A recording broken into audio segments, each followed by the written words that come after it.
গেল কয়েক মাস ধরেই আফগানিস্তানে একের পর এক ভূমিকম্পের আঘাত। সোমবার গভীর রাতে ৬.৩ মাত্রার ভূমিকম্পে কেঁপে ওঠে হিন্দুকুশ অঞ্চলের মাজারি শরীফ। এতে ৭ জনের মৃত্যু হয়, আহত হন প্রায় ১.৫ শতাধিক মানুষ।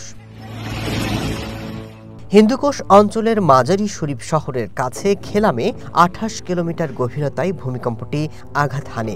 এ সময় বহু ঘরবাড়ি ধ্বংসস্তূপে পরিণত হয়।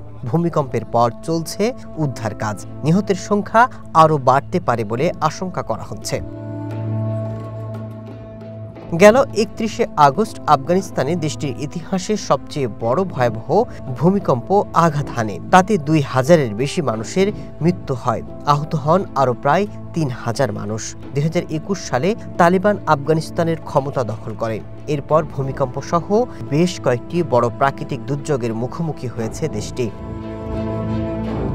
ভূতত্ত্ববিদরা বলছেন, এই হিন্দুকুশ পাহাড়ি এলাকায় হয় সেখানে ইউরেশিয়ান এবং ভারতীয় টেকটনিক প্লেট মিলিত হয়েছে, আর এতেই এই এলাকা প্রায় ভূমিকম্পের মুখে পড়ে।